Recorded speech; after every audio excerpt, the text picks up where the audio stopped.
Evening, everyone. I think it's a good time to do a market review. Good performance over the last 2 days, despite everyone on the socials kind of complaining about market conditions. I was taking off a lot of long positions Monday, and then we actually took a few shorts, which ended up paying well today. And despite that, despite looking for the market to roll over, still sticking to really solid plays like VKTX, which paid today, Shop, which paid well today. I think there was another one that paid well today. Oh yeah, NU getting a nice continuation this morning as well, and even fully stopped out of that one when it lost the EMA convergence, stopping the rest with profits. Ended up taking a visit lower as well. I still don't think this one deserves to be on the radar higher. It's just a classic breakout, classic setup.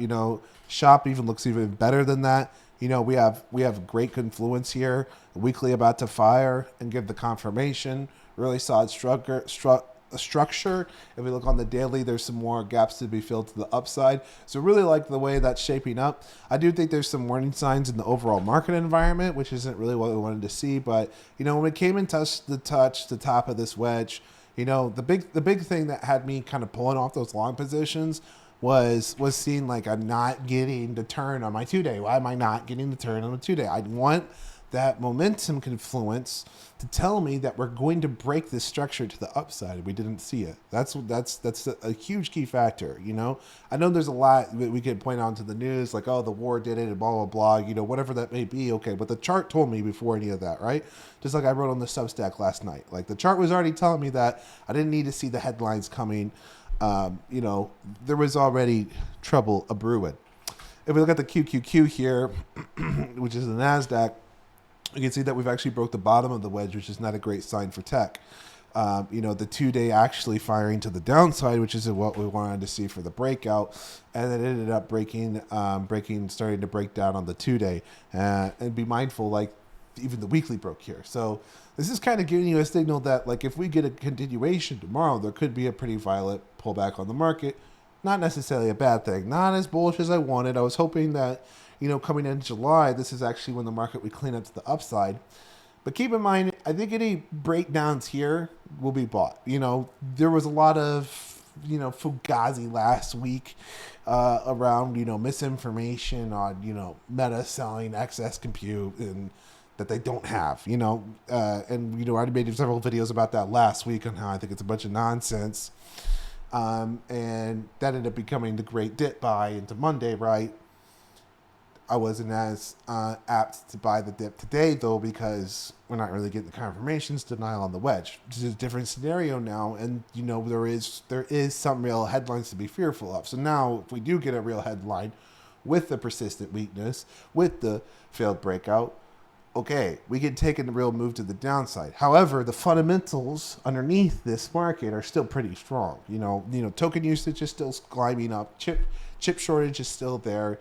Companies are still making innovations, implementing AI. A sharp drawdown here puts the Fed in the position where they can do rate cuts, and then we still get our end of year rally, which takes us much higher, which also is making TLT very interesting to me, especially on this massive breakdown, especially when you consider like what the Bank of Japan is doing with their rates. They're trying to talk their markets down.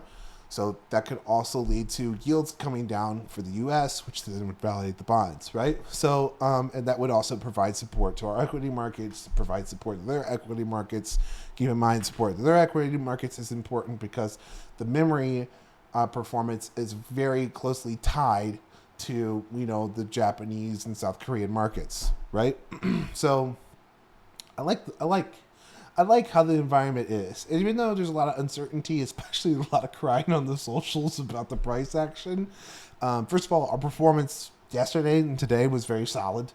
And I think that I think the path forward is very clear, especially for like MU coming off the support. I bought the dip, kind of a knee jerk thing off the trend line with a very small size. If we get a confirmation tomorrow, I think, even if you do see some downside, there's a decent shot. You come back to 1,000, you get 100 points of upside from here, before we actually talk about, a reassessment of whether we want to get a continuation lower. However, I think if you do get that move from MU, you probably should see a decent reversal from the Qs, which then should prep us for something like a failed breakdown type price action. As I said many times before, nothing more bullish than a failed breakdown, right? So I think that we're set up great. I think it's pretty. I think it's pretty simple from here, and simple is good enough. Even if it means that you kind of have to sit on your hands until the confirmation comes. I'm not really worried. I'm actually pretty excited. Especially this sustained period of like consolidation that we have here. Longer you consolidate, the more of the beach ball effect you're gonna get. The market's just sideways. Well, you hold that beach ball underwater. You try to keep it. The longer you do that, the more you shove it down, the higher it pops up, right? And that's just the kind of market that we're in. So, yeah, that's my thoughts. Not too concerned. Actually, pretty excited. As I said before, VKTX is just not breaking out. It looks amazing. Plenty of other names that we're in that look like they're just getting started. Even ANGX, which has made me be extremely patient. We started to size up on back into this thing, a month ago, really, and it's starting to give some great confirmations. I think this one could be sneaky, to be quite honest. I think you could go back into the fives, maybe to 6, 7. Sorry, I apologize for doing the meme, but I think it's totally doable for this name. So yeah, don't overthink it too much.